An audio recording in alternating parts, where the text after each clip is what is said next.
Yo, what's going on, beautiful people? It's your boy Lyndon, and we are live back home after a good event out at Misfits. I'm with the bro. We're in the car. We're going to talk all things Misfits. First of all, what a blessing it was to have an event in Derby. I think Derby representative, man. The crowd, we were up for it, and yeah, we Couple had football hooligans, but obviously now the season's finished, they thought let's move on to boxing and still carry on them chants there. Obviously we got drinks spilled over us, chucked over us. Yeah, crazy. I think a lot happened tonight, but you know what? End of the day, we went to watch boxing. Can't say all the fights were boxing. I mean, you look at the fights when you compare like Modi and. Should we go through the fights? We'll go through the fights. Okay, cool. So when we arrived, I think the Joey Knight fight was on, and we sort of caught the end of that. But we're going to really talk about the main card. So we'll start off with the heavyweight survivor tag. Obviously, Temper Arts came out the winner in that one. What did you think of that fight, bro? Yeah, I mean, with that fight, Tempo Arts from the first bell really looked like he was going to be a strong competitor for the win, to be honest. The rest of them, they all competed for sure, but I mean, there was a lot of hiding going on with the tagging rule allowed as well. A lot of them would just tag out when they were tired, do you know what I mean? And it was like, it kind of didn't represent boxing in that sense. It was pretty hard to follow in terms of the rules because guys are just tagging in and out straight away. Do I think it's a good idea? No, not really. I think boxing shouldn't be changed. Two guys in the ring. I mean, I can get if it was like them two fighting and then the other two fought and then the winners fought each other, but the tag thing for me just didn't really work. You know what? I slightly disagree. I kind of got the vibe of it. I think it's because there was a guy that was so dominant and there was kind of the other three around him that it didn't look like it worked. But I think if it'd been a bit smoother, like I could see a future where they kind of get that right. Forgetting the time as well. For Misfits, I think it works. I think if you're talking about you're never gonna see that in like the pro game or like certain things, but I think for Misfits it works.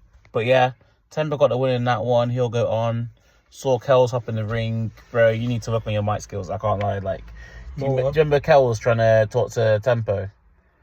When Kells trying to talk to Tempo. Yeah, you remember he got in the ring and he was trying to say stuff. Oh yeah. I remember now.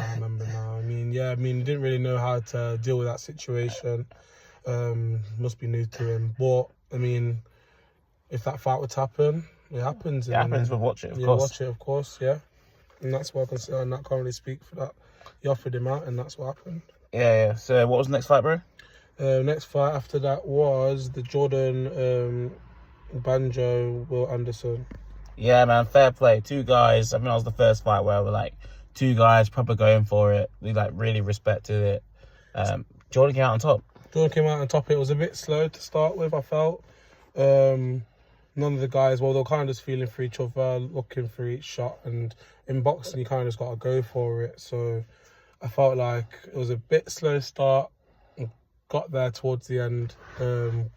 Respect for both of them. Yeah, Jordan, right winner. Yeah. Yeah, I was saying to him, bro, the fact that these guys, I didn't do my full research, but it looked like it was pretty close to their first fight, and to put them in there 4-3s, I feel like for anyone who hasn't boxed, you don't realize just how long that is to be punching. I think you see people go for it the first 2 or 3 minutes. The adrenaline's there, the crowd's there, diversity walked Jordan out, and you think it's gonna be a madness, and then they realize in the middle of the second round how long it actually is. But fair play. I think Jordan stopped him in the end, didn't he? Yeah, in the fourth round. Stopped him. So yeah, fair play to Jordan, man. I'm sure we'll see them both back. They both were very game. Next fight. We had the Wakey Wines versus Modine. Is it Modine? Yeah. Yeah, Modine. Yeah. Modine. Can't lie. The fight weren't much of a boxing fight. It kind of seemed like the first time they stepped into a ring was tonight. I'd say Modine was more aggressive in terms of coming forward. I'd say wait. I was about to say that you're gonna get what? I'd say Wakey Wines is more aggressive coming forward. Modine hit 1-2 good shots. Can't deny that. However, the rest of it kind of just seemed like kind of just made up in terms of throwing the punches and whatnot. So I mean, they kind of got to go back to the boxing ring to learn boxing better first before going back into the ring, in my opinion. I think the thing is for them is that like they're the type of people where like they can only really fight each other, especially being heavyweights, because like they're quite small people, and like heavyweights, like me at 6 foot, I'm not the tallest heavyweight. Like I regularly meet guys that are taller than me. So like, who does Wakey Wines fight next? Yeah, who does he fight next? Just another influencer boxer, isn't it?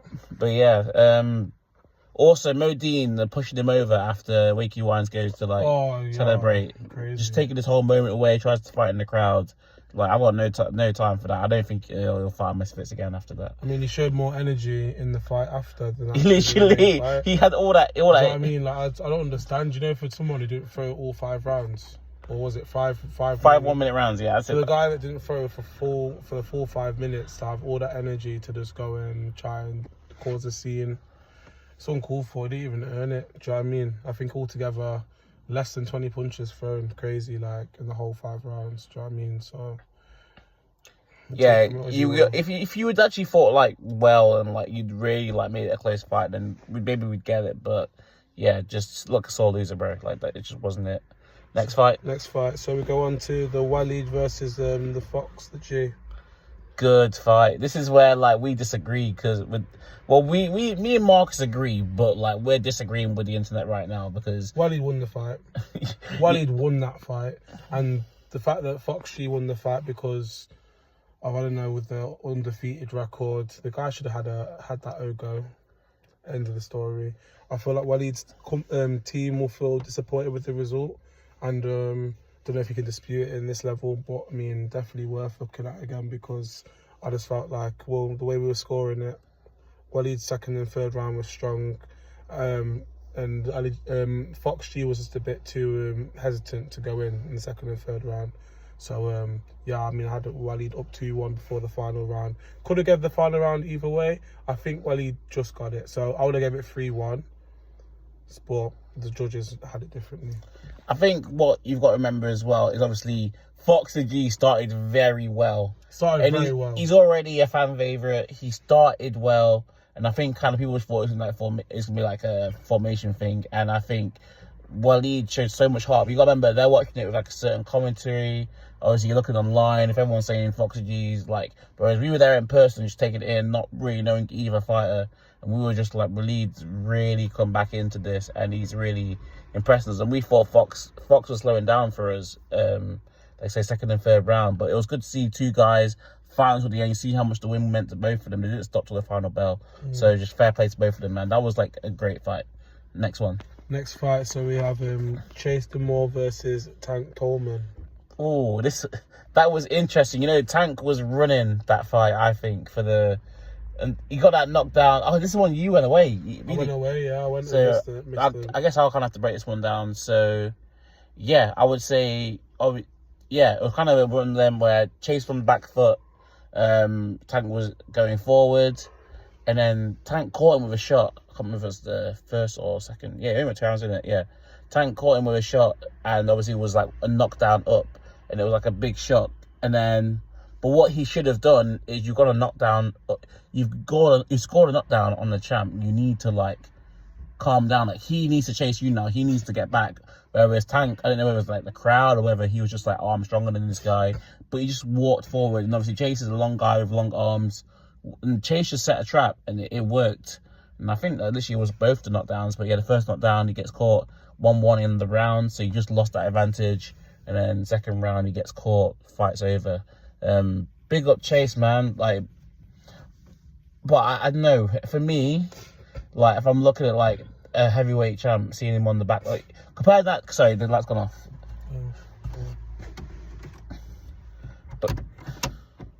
But yeah, I'm saying comparing like a Chase to like Tempo, like you see Tempo on the front foot, wants to hurt people, then seeing Chase kind of on the back foot, like trying to land a big shot. Like you'd fancy your chances against a Chase than you would against a Tempo. I think that's what I was saying. But yeah, I think as a heavyweight boxer as well, you're looking at like kind of volume of punches, the pressure put on the opponent, the efficiency of each punch as well. Like with Chase, he was doing a lot of tickling, in my opinion. Obviously, eventually scored the big knockdown for the win. However, if you look at the rest of that round, there's a lot. If you're looking at the rest of the fight, there's a lot of chances he was open for another heavyweight to go and capitalise. So I mean, well done, champ. But you got to do a lot better to keep your championship. Keep that belt for sure. Keep that belt for real. All right, cool. Next fight. Next fight, we're going to our co-main event. It was Ty Mitchell versus Idris Virgo. Hey, big up Ty, man. He brought out that Derby crowd. Obviously, they were doing the whole Derby. And obviously, as a Burton fan, I kept quiet, of course. But then, who is it? Ambush came out. Ambush came out, shut off the whole venue. Like, was I expecting that? No. But as a big Ambush fan, I can't lie, it sweet me still. Like, I was just there. Hear at one time. You get me? Like, it was tune, man. You get me? So. I said, I had his dad in the corner, and yeah. Clifton Mitchell in the corner. What do you think of Ty's performance? Ty's performance, it just seemed kind of like first few rounds, he was just feeling out for him. He weren't getting any damage. He was moving out of the way of the shots. Do I think he could have been a bit more aggressive? Yes, but he played the long haul game and kind of waited for that chance and took it. So I can't really say anything bad about Ty. He did what he had to do. Do you know what I mean? He won the boxing fight. Won it within the rounds he had. So you can't really say much else other than that. Stopped the guy, third round was it?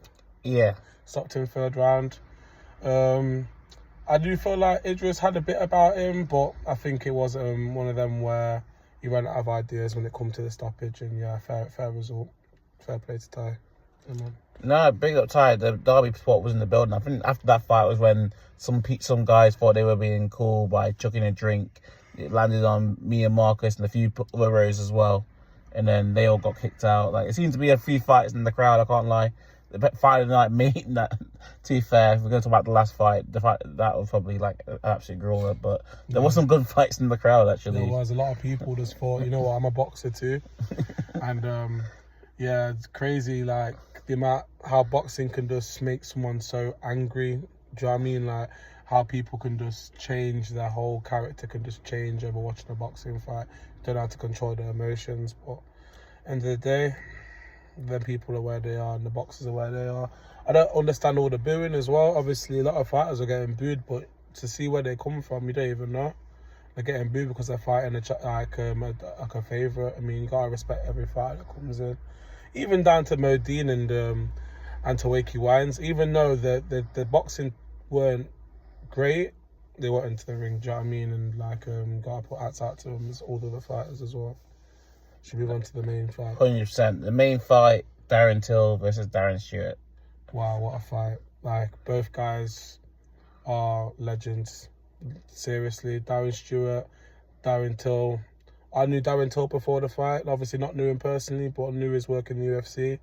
I said to my brother before the fight, like, I wouldn't be surprised if Darren Till was going to struggle with punches due to just obviously all the years being in the ring, all the damage took in the UFC, fighting the top of the top. Do you know what I mean? The damage that has on your older age. So I was thinking how his chin was going to hold off, but you know what? His chin was still strong through some beautiful combinations, rolls, feints, uppercut. Like, yeah, it was beautiful to see. So yeah, hats off to both fighters. I couldn't have picked a winner until really the first knockdown in the first round was obviously Darren Till, yeah. And it did make a bit of a difference, the scorecard, definitely. Obviously, we'll go into that. But, sorry, just to put in there, I think that's why we have to give so much respect to Darren Stewart, because when that first knockdown came from Darren Till, I thought, oh, it's like a 2-round job. Like, I didn't know much about this Darren Stewart guy, but I was like, the bigger man has just landed a huge clean shot. Guy's got up at 8. Like, he's going to try and end this in like 2 rounds, but Darren Stewart, he showed absolute heart. And honestly, without that last shot in the last second of the 8th round, like, it was a close fight. Like, I thought he maybe even, like, closed that gap enough to where you could even call it, like, a draw. Like, but, yeah, of course, maybe slightly controversial, but I guess in boxing, you've got to protect yourself at all times. Yeah. Darren Stewart gets caught in the ropes, and Darren Till lands 2 big shots that sent into the canvas. It was like a one punch. That was a feint right, and then he hit him with the left. Stepped in with the left shot, left. I thought he hit him after as well. Nah, just the one. Okay, just the one shot. But that got the win for Darren Till, and that was the event. But it just finally big up Misfits, because that was a sick event. It was good to see something so close to home. Literally, we literally hopped in the car from leaving the venue. Literally had like one street of traffic, and then literally was just a clear road home. Like we live like 10 miles away, and obviously in Burton-on-Trent. It was very good. Obviously, both me and my brother box, both unlicensed heavyweight boxers. Obviously, I've boxed on DFC. Obviously, home at SE Dons. I'm the most capped fighter over there, which is lovely. My brother's coming up. He's won a bout before me in Liverpool. Yeah, he's doing his thing. I'll speak anyway. Well, so far I've had about four licensed fights. 1-2 drew, 1 lost, 1. Can't really speak too much on the loss and the draw. Controversial. Got all the way to the end, and it was just decisions really from the judges. But hard to fight on away shows, as my brother will know. But yeah, that's our boxing experience, and so don't take it to heart. If anyone sees this as fought and feels like the words were harsh, that's unfortunate. It's just an opinion, and yeah, everyone's allowed an opinion. So of course, we have to keep it real, and obviously keeping the same energy in person. Obviously, we both box. Like, if one of these heavyweights saw this and got offended, obviously, like, you want to invite us down to a spar, we're coming. Like, don't think we're backing away. Like, we will come, we will film content, and we'll take the challenge. Like, we'll have to just put like a little snippet here of us boxing or something. You get me? Just, yeah. Let them know. Let them know, man. For real. Maybe we'll come into that scene one day. But yeah, for guys, thank you for watching. I'm literally going down to London tomorrow. I'm doing a charity sparring day for the Mountaineers. They're currently fundraising. I'll leave a link in the description. And then my mate Kai, Jim Guy Kai, of the People's FC. He's ran he's doing 8 half marathons in 8 days. He's currently done 7 days, got 1 day left. So me and a few others are gonna come down and run that half marathon with him tomorrow. So we're sparring in the morning, a big run in the afternoon, and then some more sparring on Sunday. So obviously I won't see Kai, but well done, you've done your thing, man. 8 days of cruel running.